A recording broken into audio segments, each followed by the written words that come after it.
All India radio மாநில செய்திப் பிரிவு வழங்கும் ஸ்பாட்லைட். செயற்கை நுண்ணறிவு தொழில்நுட்பத்தை ஒழுங்குபடுத்த வேண்டியதன் தேவை குறித்து புதுதில்லி அகில இந்திய வானொலியில் ஒலிபரப்பான ஸ்பாட்லைட் நிகழ்ச்சியின் தமிழாக்கம் இன்றைய செய்திச் சுடர் நிகழ்ச்சியில் இடம்பெறுகிறது. பங்கேற்பாளர்கள் சைபர் பாதுகாப்புத்துறை நிபுணர் திரு அமித் துபே மற்றும் தொகுப்பாளர் கௌரா தவான்லால்.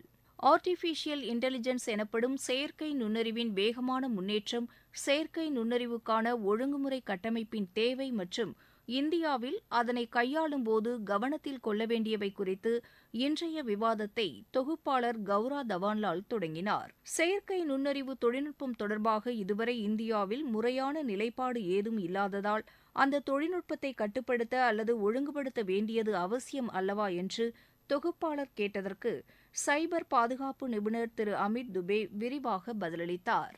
செயற்கை நுண்ணறிவு என்றால் என்ன என்பதை பற்றி நான் சில கருத்துக்களை தெரிவிக்க விரும்புகிறேன். மின்மாற்றிகளில் செயற்கை தொழில்நுட்பத்தை பயன்படுத்தி மின்சாரம் தடைபடும் போது அதனால் ஏற்படும் பிரச்சினையை போக்குவதற்காக சில ஏற்பாடுகளை செய்தனர். 2018ஆம் ஆண்டுக்கு முன்பே செயற்கை நுண்ணறிவை பற்றி நாம் பேசியிருக்கிறோம், அதை பற்றி விவாதித்திருக்கிறோம். மிகப்பெரிய அளவில் தரவுகள் இருந்தால் அதிலிருந்து அர்த்தமுள்ள தரவுகளை நாம் பிரித்தெடுக்க விரும்பினால் நாம் அதில் செயற்கை நுண்ணறிவை பயன்படுத்தலாம். அதே நேரத்தில் செயற்கை நுண்ணறிவு தொழில்நுட்பம் ஒருபோதும் புதிதாக ஒன்றை உருவாக்காது, அதனால் முடியாது.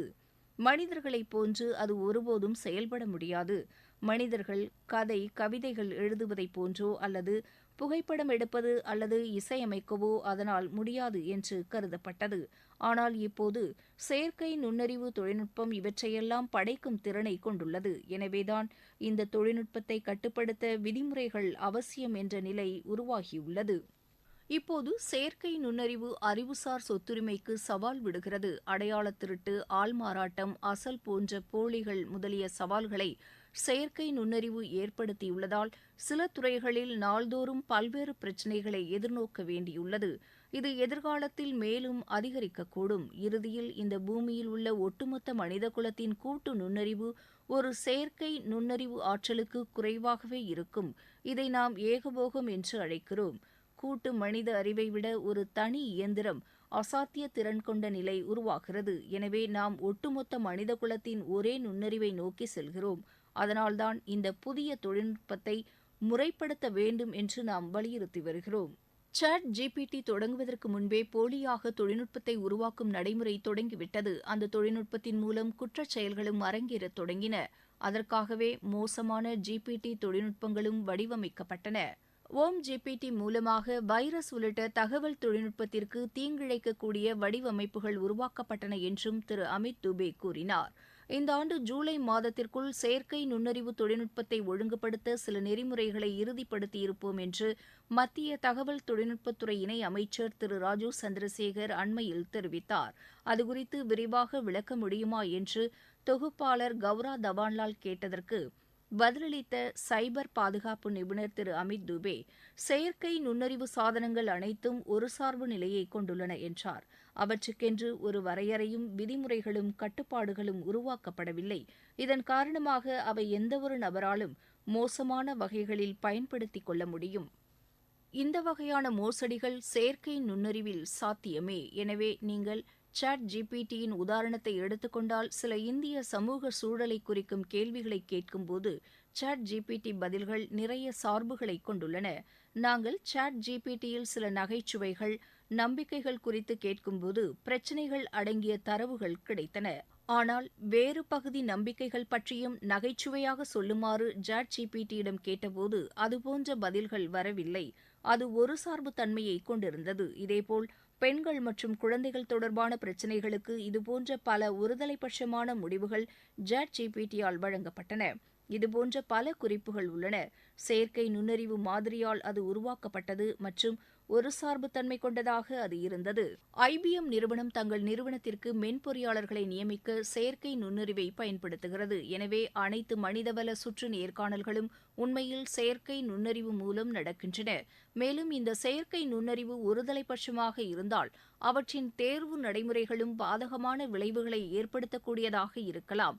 எனவே தார்மீக ரீதியில் இதனை பயன்படுத்த சில வழிகாட்டுதல்களை நாம் கொண்டிருக்க வேண்டும்.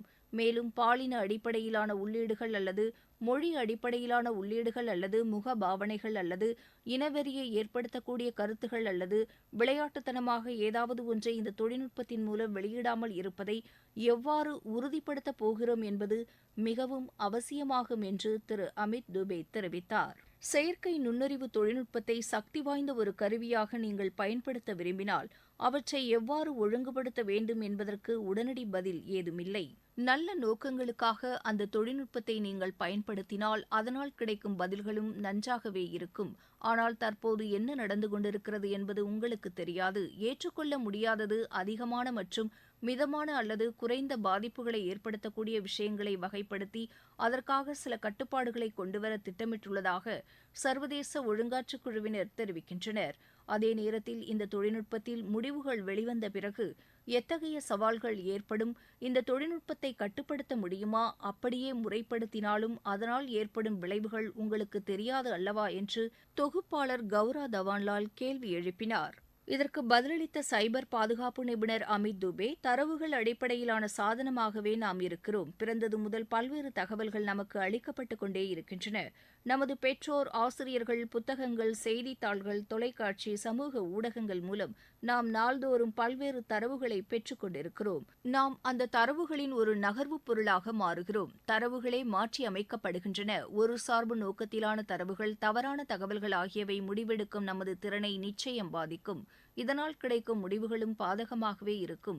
இது ஒவ்வொருவரிடமும் உள்ளது. எனவே செயற்கை நுண்ணறிவை கொண்டு அவற்றை எவ்வாறு சரி செய்வது, அந்த தரவை சுத்தப்படுத்தவும் அந்த தரவை விளக்கவும் அந்த சார்புகளை சரி செய்யவும் நமக்கு சில செயல்முறைகள் தேவைப்படுகின்றன. எனவே இது மிகவும் சவாலானது. அதுவும் அவ்வளவு எளிதாக செய்யக்கூடியது அல்ல. முறைப்படுத்தப்பட்ட பிறகும் நோக்கத்தை அடைவதற்காக ஏராளமான செயற்கை நுண்ணறிவு தேவைப்படும். இந்த பணிகளை மனித சக்தியால் மேற்கொள்ள முடியாது. ஏனெனில் அவை டிரில்லியன் கணக்கான தரவுகளை கொண்டுள்ளன. இந்த தரவுகளை முறையாக சரி செய்ய முடியாது. அதை நீங்கள் சரி செய்தாலும் அந்த வேலையை செய்யக்கூடிய நபர்களை நம்புவீர்களா? இது தொடர்புடைய பல தரப்பினர் உள்ளனர். இந்த தொழில்நுட்பத்திற்கு சில கட்டுப்பாடுகளை விதித்த பின்னரும் முடிவுகள் என்பது ஒரு சார்பு கொண்டதாகவோ வேறு வகையிலோ இருக்கலாம். அவை 100% ஒரு சார்பு கொண்டதாக இருக்காது என்று நான் நம்புகிறேன். ஆனால் கட்டுப்பாடுகள் விதிக்கும்போது சில வகைகளில் நமக்கு அவை உதவக்கூடும் என்றும் திரு அமித் துபே கூறினார். நாம் இதை அனுமதிக்க வேண்டுமா, இது செயற்கை நுண்ணறிவின் நெறிமுறையான பயன்பாடா என்று கேள்வி எழுப்பிய அவர், நாம் இதை ஏன் செய்கிறோம், உலகெங்கிலும் மனிதனைப் போன்ற பல முகங்களை நாம் ஏன் உருவாக்குகிறோம், எனவே இந்த விதிமுறைகள் பயனர்கள், நமது தொழில்துறை பயன்பாடுகள், இறுதி பயனர் பயன்பாடுகள் ஆகியவற்றை கட்டுப்படுத்த உதவும் என்று நினைக்கிறேன். கல்வி நோக்கங்களுக்காக நாம் செயற்கை நுண்ணறிவை பயன்படுத்தலாம். நாம் பாதுகாப்புக்கு செயற்கை நுண்ணறிவை பயன்படுத்தலாம். மக்களுக்கு திறம்பட பயிற்சி அளிக்க அல்லது இதுபோன்ற பல தொழில்துறை பிரச்சினைகளை தீர்க்க செயற்கை நுண்ணறிவை பயன்படுத்தலாம். ஆனால் இப்போது நாம் நல்ல நோக்கத்திற்காக இந்த தொழில்நுட்பத்தை பயன்படுத்தும் பலரை பார்க்க முடிகிறது என்று கூறினார். 2024ஆம் ஆண்டில் செயற்கை நுண்ணறிவு தொழில்நுட்பத்தை முறையாக பயன்படுத்துவதற்கான கட்டுப்பாடுகள் வரும் என்று நீங்கள் நினைக்கிறீர்களா? இந்த நோக்கத்திற்காக பல்வேறு நாடுகள் ஒருங்கிணைந்து செயல்பட முன்வரும் என்று நினைக்கிறீர்களா என்று தொகுப்பாளர் கௌரா தவான்லால் கேட்டதற்கு பதிலளித்த சைபர் பாதுகாப்பு நிபுணர் திரு அமித் துபே, எந்தவொரு ஒழுங்குமுறை கொண்டுவரப்பட்டாலும் அவை உலக அளவில் ஆதரவை பெற்றால் மட்டுமே பயனுள்ளதாக இருக்கும்.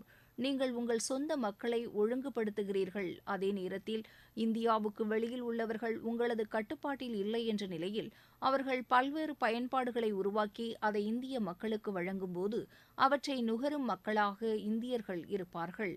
முதலில் உலகம் என்பது ஒன்றோடொன்று இணைக்கப்பட்டுள்ளது. இந்தியாவிற்கு வெளியே உள்ளவர்கள் இந்த தொழில்நுட்பத்தை பயன்படுத்தி தவறிழைக்கும் போது அவர்களை நம்மால் ஒருபோதும் தண்டிக்க முடியாது. அவர்களை ஒருபோதும் உங்களால் கைது செய்யவும் முடியாது. அவர்கள் எப்போதும் மறைந்தே செயல்படுகிறார்கள். அதற்காக பல தொழில்நுட்ப தளங்களையும் அவர்கள் கொண்டிருக்கிறார்கள். அவர்களது சேவைகளை யார் வேண்டுமானாலும் எளிதாக பெற முடியும் என்று அவர் தெரிவித்தார். எனவே செயற்கை நுண்ணறிவால் ஏற்படக்கூடிய சவால்களை எதிர்கொள்ள உலக தலைவர்கள், கொள்கை வகுப்பாளர்கள், தொழில்துறை தலைவர்கள் மற்றும் சமூகம் என அனைத்து தரப்பினரும் ஒருங்கிணைந்து முயற்சிகளை மேற்கொள்ள வேண்டியது அவசியமாகிறது என்று தொகுப்பாளர் கௌரா தவான்லால் குறிப்பிட்டபோது அதை சைபர் பாதுகாப்பு நிபுணர் திரு அமித் துபே ஆமோதித்தார். நேயர்கள் இதுவரை கேட்டது ஸ்பாட்லைட்.